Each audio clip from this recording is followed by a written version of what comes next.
There's a huge difference between investing in stocks compared to investing in cryptocurrencies.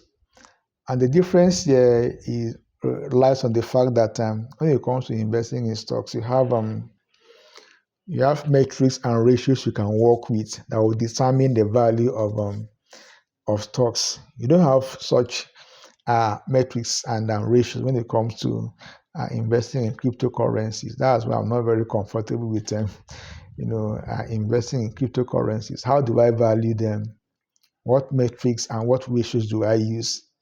There's virtually nothing you could use to to actually evaluate the value of a typical cryptocurrency. So in this video, I want to look at the ultimate guide to stock market metrics and ratios. So here are a streamlined version of what metrics and ratios are all about. Number one is what you call valuation ratios. So under valuation ratios, you have what is called the price to earning ratios. And the price to earning ratio essentially is a comparison between the price of the stock and the earnings. If you divide the current stock price all over the earning per share, that will give you the price earning ratios of the company. And usually the lower the better. A lower figure indicates undervaluation, while a higher figure indicates overvaluation or growth expectation. Number two is price to book ratio. Price to book ratio essentially is talking about, the relationship between the price of the stock and the book value. Book value here is the net asset value of the stock. All right, so you divide the price by the book value. Book value is total assets minus total liability. That will give you the book value of the stock. And so in this case, it will give you a figure of below 1 or above 1. If after carrying out your calculation, if the quotient here is below 1, it indicates that the company is undervalued. If it's above 1, it shows that the company is overvalued. The other matrix here is price to sales. Price to sell ratios. It compares market capitalization to revenue. You discover that it is useful for valuing companies with little or no earnings. In the case where a company has no earnings, so how do you value that company? You consider price to sales ratio. And the other one is what is called enterprise value to EBITDA. Enterprise value to EBITDA. And this particular matrix compares a company's enterprise value to its earning before interest, tax, depreciation, and amortization. Earning before interest, earning E, before B, interest, I, T for tax, and then D for depreciation, and A for amortization. So enterprise value all over EBITDA. So it offers an evaluation independent of capital structure. This level of valuation doesn't really consider the capital structure of the company. It does without taking into consideration the nature of the capital of the nature of the capital structure of the company. You have profitability ratios. We've just discussed valuation ratios, which include P/E ratios, price to book ratios, price to sell ratios, as well as enterprise value to EBITDA. I want to talk about profitability ratios. And so under these ratios, you have what is called return on equity. Return on equity. It measures companies' profitabilities relative to the shareholder equity. equity here is total assets minus total liability gives you, the equity. So a high return on equity indicates, efficient use of equity capital. If you do your calculation and you obtain a higher figure, it shows that yes, the company is effectively using what is equity capital. The next one is net profit margin. That is the percentage of revenue, the revenue left after the expenses. So a high margin indicates better profitability. That's it. So the net profit of a company, that will determine, a higher profitability or a lower profitability, depending on the value obtained. Number 7 is gross margin. It shows the percentage of revenue retained after the cost of goods sold, reflecting efficiency in production or services. Generally, you have gross margin. This will have to do with the percentage of revenue you retain after you subtract expenses like cost of goods sold. That will tell you, the gross margin you've obtained. You equally have return on assets indicates how efficiently a company utilizes its assets to generate profits. So the return, the profitability, the profits all over the net assets of the company. I will give you the return on assets. It displays how effectively or efficiently the company is utilizing the assets at its disposal. You equally have growth metrics. Growth metrics. We've discussed valuation ratio, we discussed profitability ratio. This time around, we want to talk about growth metrics. So under growth metrics, we have what is called earning per shares. So earning per share here is a portion of the company's profits allocated to shares. In other words, the earnings divided by the shares outstanding. So it indicates if the number is improves, it indicates improving profitability. And if the number dwindles, it indicates dwindling profitabilities. There is profitability rather. There is revenue growth.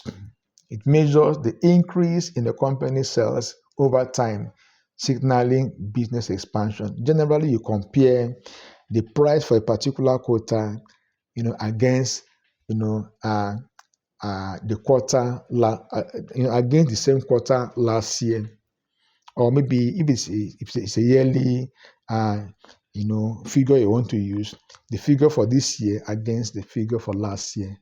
If there's that percentage growth, it shows that yes, the company is actually doing well. It's expanding its operation and it's probably capturing market shares. You equally have dividend growth rate. It tracks how company dividend, payment have grown. A key metrics for income investor. How does the company dividend grows? If the company gave out $1 as dividend last year, and this year, this financial year, they are giving out $1.20. That means it's a growth of 20% in dividend payout. So you equally have what is called liquidity ratio. Liquidity ratio, you consider ratios like current ratios. It compares current assets to current liability. So a ratio above 1 indicates the company can cover its short-term obligation. When it comes to current assets, these are assets that could be very easily transformed into cash. So divide the current assets to the current liability. Current liability are the ones that are due, in a short period of time. So if the figure obtained after the division, is above 1, it shows that the company can very easily cover its short-term debt or a short-term obligation. You have a quick ratio. This is a stricter measure of liquidity that excludes inventory from current assets. Generally, inventory falls under current asset because it could be very easily converted to cash. But in this case, you don't include current, you don't include inventory. And that will give you what is called the quick ratio. It's a very strict kind of ratio compared to current ratio. The next item is debt ratio. So in this ratio, you have what is called debt to equity ratio. Debt to equity ratio. It shows the proportion of debt used relative to the equity of the company. You talk about the company's total debt all over the company's equity. So it indicates a higher debt to equity ratio indicates a higher financial risk. The company is facing higher financial risk. So you equally have what is called interest coverage ratio. It measures the company's ability to pay interest on its debt using operating income. Can the company sufficiently pay its debt using income generated from operation? If the answer is yes, that means that it has a better interest coverage ratio. The next one is market performance metrics. Market performance metrics, and under this class you have what is called beta. The beta measures a stock volatility relative to the market. A beta above 1 indicates higher risk, while a beta below 1 indicates lower risk. Generally the market is really volatile. All right, so when you compare the volatility of the stock you've invested in with that of the market, if the comparison gives you, a figure above 1, it shows that the stock you've invested in is somewhat risky. If it's a value below 1, it shows that the stock you've invested in, is not all that risky. It's of a lower risk category. So you have a dividend yield. It represents the annual dividend as a percentage of the stock price. It's a key metric for income investors. And when it comes to dividend yield, assuming the company makes, let's say, an earning per share of let's say the stock price is let's say $10, and the company pays a dividend of $1. That's a dividend yield of 10%. All right, it could be higher, it could be lower. So as an income-minded investor, you pay attention to the company's dividend yield. You equally have efficiency ratio. And under efficiency ratio, you consider items like asset turnover ratio. It measures how efficiently a company uses its assets to generate revenue. All right. Let's say the company asset is all in all is, let's say, maybe $10 billion, and it generates a profit of $1 billion.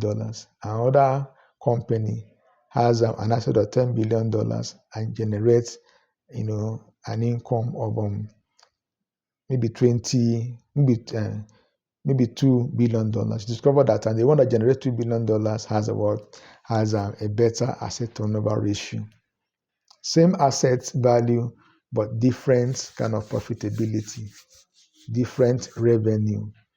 All right, and so you equally have inventory turnover ratio. It reflects how quickly a company sells and replaces its inventory. Generally, when maybe in a manufacturing company they have inventories, how long does it take them to completely sell off what they've produced? That will determine the turnover ratio. So lastly, you have cash flow metrics. This involves free cash flow. It represents the cash available after capital expenditure. Positive free cash flow indicates strong financial health. You equally have operating cash flow. It reflects the cash generated by regular business operation. So all these factors are very, very important. These are things you consider when it comes to evaluating a company's financial health, growth prospect, as well as investment potential. So as an investor, you want to do very well in the market, you must understand these ratios, how to apply them in real life investing.